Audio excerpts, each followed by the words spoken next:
Unjuk rasa di depan Kompleks Parlemen DPR MPR adalah puncak akumulasi keresahan mahasiswa terhadap problem Indonesia akhir-akhir ini.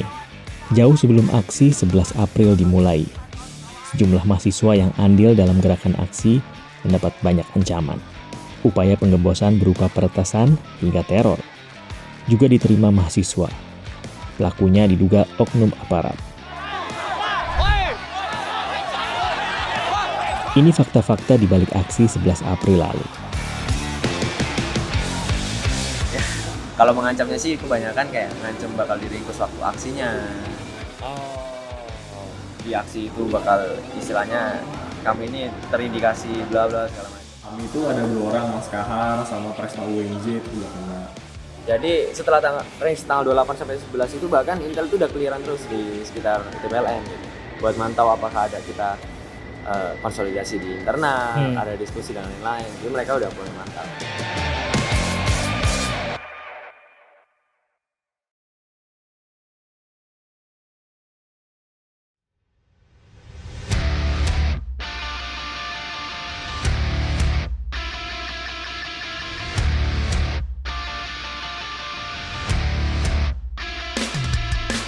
Aksi ini dilakukan oleh Badan Eksekutif Mahasiswa Seluruh Indonesia, alias BMSI, yang hadir jumlahnya ribuan mahasiswa dari berbagai kampus di Indonesia. Selain di Jakarta, aksi serupa juga berlangsung di sejumlah daerah. Tuntutan mereka sama, intinya menolak penundaan pemilu atau memperpanjang masa jabatan Jokowi.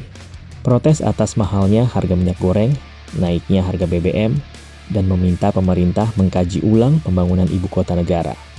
Problem itu dinilai tidak mendapat respon dari pemerintah dengan baik.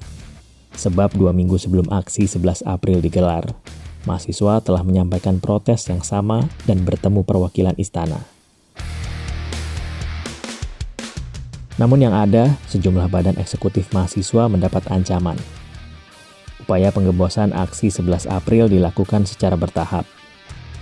Mulai dari persuasif dengan iming-iming memberikan uang, hingga teror ancaman kekerasan jika aksi 11 April terus dilakukan. Muhammad Yuza Agusti adalah satu dari sederet ketua Badan Eksekutif Mahasiswa yang mendapat perlakuan itu. Mas bisa nggak dikurangi masa aksinya?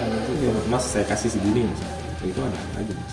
Itu jadi ya kalau dibilang kita menjaga idealisme kita ya itu harus kita tahan. Cuman kan ya teman-teman BMSI pun kita selalu menjaga ada nggak informasi-informasi miring kayak gitu. Ada aja mas gitu loh kayak mas kurangi masanya gitu mas nanti mas mau apa gitu misalnya ditawar-tawari. Kepada Bapak Kapolri tetaplah Pak ketika mahasiswa melakukan aksi jangan ada kriminalisasi Pak mahasiswa. Lain halnya dengan Lutfi Yufrizal. Koordinator media BMSI ini mendapat ancaman bertubi-tubi. Sempat ada upaya tapi mas? Banyak. Dari pihak kampus pun ada dan istilahnya rumah saya kan asal dari Lampung.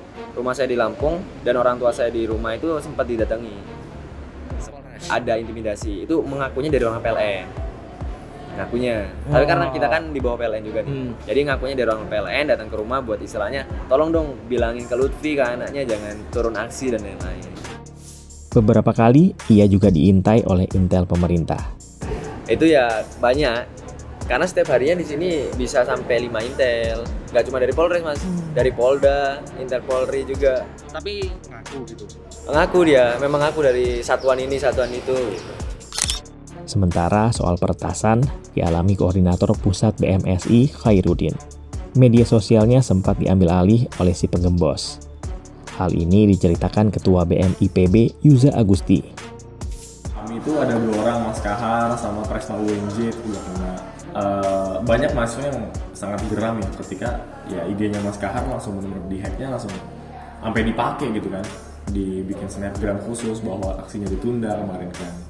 Nah itu jadi kita merasa kok ini di luar batas banget gitu kan.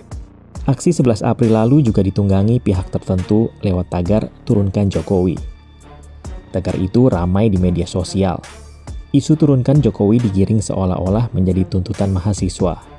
Padahal mahasiswa tak pernah mengusung agenda penurunan Presiden Joko Widodo.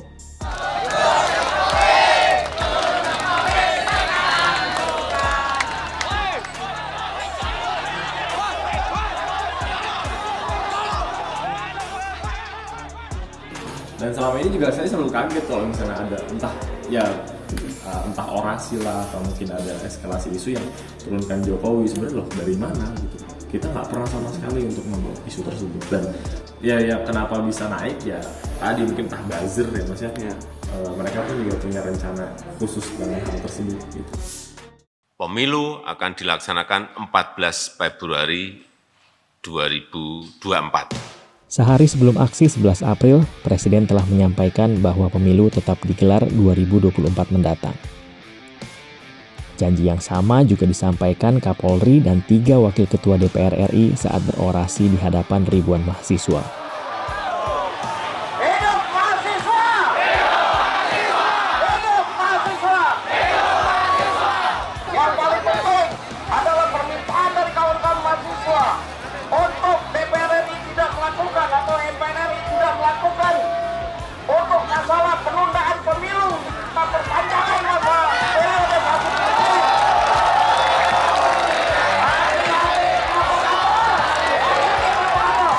Dan kami akan jamin bahwa proses tahapan pemilu antara KPU, pemerintah dan DPR berjalan sebagaimana mestinya. DPR RI berkomitmen untuk memantau harga-harga agar kebutuhan pokok tidak naik selama menjelang Lebaran.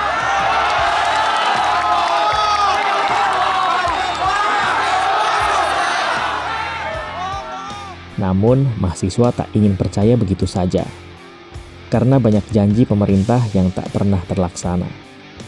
Belum lagi, ada menteri-menteri di lingkaran presiden yang terus bergerilya, memuluskan wacana penundaan pemilu.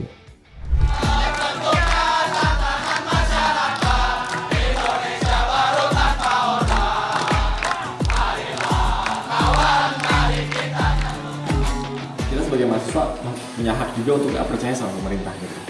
Saya apresiasi Pak Jokowi tegas banget gitu, langsung kasih pemilu nggak bakal. Cuman sih kita nggak akan pernah percaya sampai itu terjadi 2024 gitu. Mahasiswa nggak akan pernah menyurutkan masalah penundaan pemilu sampai pemilunya terjadi. Karenanya, mahasiswa tak ingin berhenti di 11 April. Mereka berencana menggelar aksi lanjutan dengan skema koordinasi yang lebih ketat.